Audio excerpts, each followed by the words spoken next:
Nobody warns you that the first kiss you've been waiting for your whole life might come from the last person you ever expected.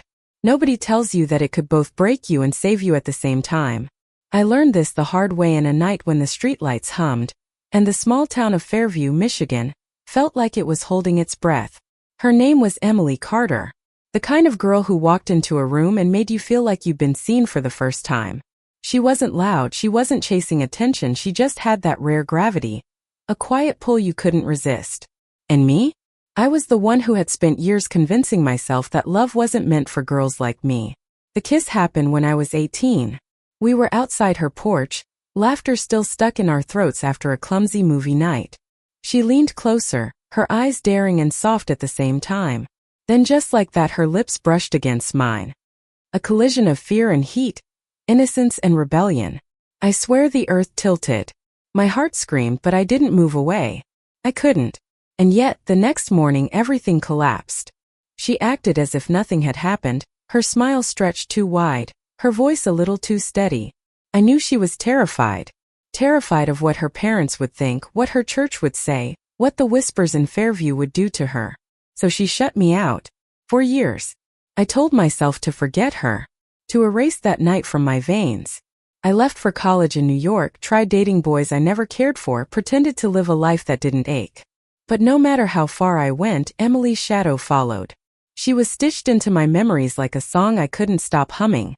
Years passed before fate dragged me back. My mother got sick and I returned to Fairview, the town that felt both too small and too suffocating. I swore I wouldn't look for her. Swore I wouldn't even let myself hope. But Fairview is cruel like that. It's the kind of town where everyone's face eventually collides again. I saw her in the grocery store. Blonde hair tied back messily, a few loose strands brushing her flushed cheeks. She looked older, sharper, but still so achingly her. Our eyes met across the aisle, and for a second, it was as if the years had dissolved. The weight of what we had left unsaid pressed down so heavy, I nearly dropped the carton of milk in my hand. She walked past me without a word. But her fingers brushed against mine just for a second like she couldn't resist. That single touch lit me on fire all over again. That night, she showed up outside my mother's porch. Just like all those years ago. Except this time she wasn't laughing. She was trembling, her blue eyes drowning in regret. I shouldn't have kissed you back then, she whispered, her voice breaking. But I also can't stop thinking about it. About you. And I hated her for that. For reopening scars she had left to fester.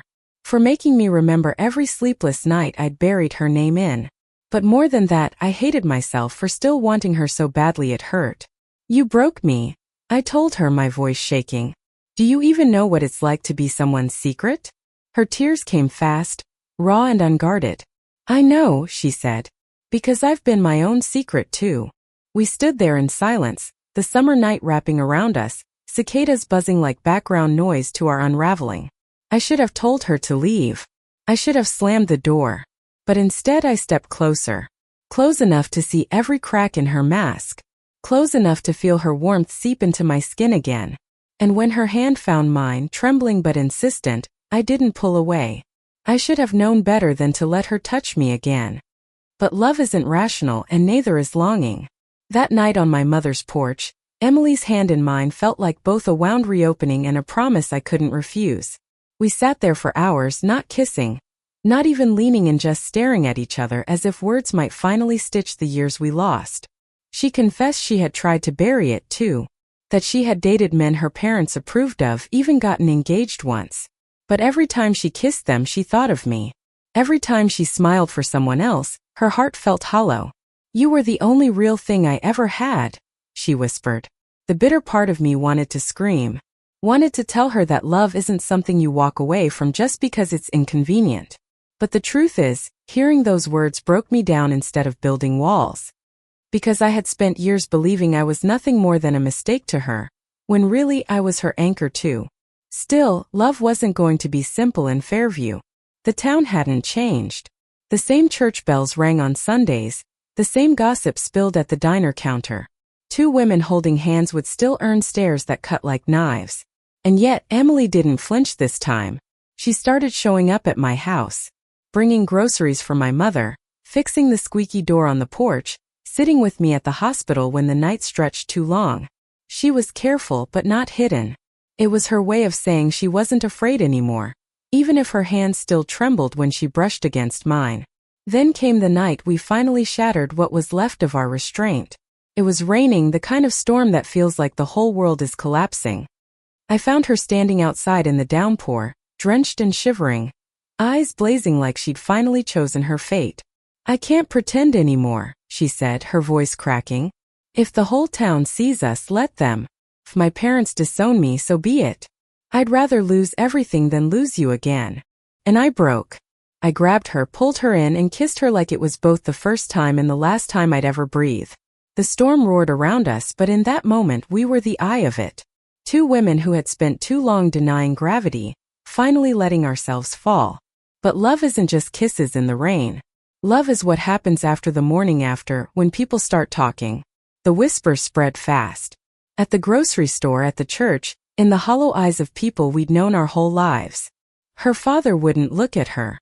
My old classmates snickered. For a while it felt like we were drowning again. This time under judgment instead of silence.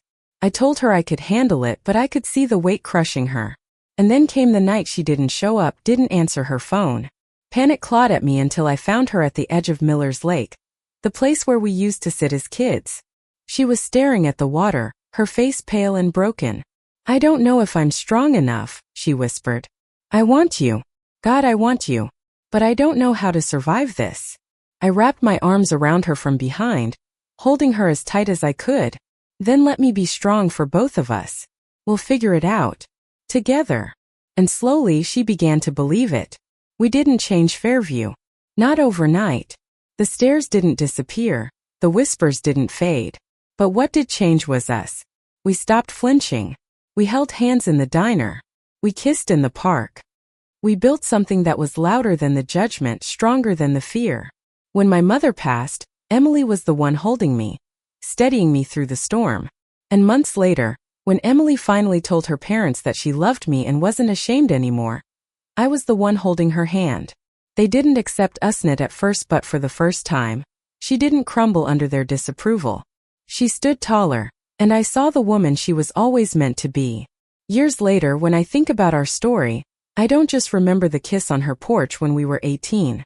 I remember the silence that followed, the years apart, the heartbreak. But more than that, I remember the storm, the lake, the diner. The small moments where love won in ways no one else could see. Emily was my first kiss.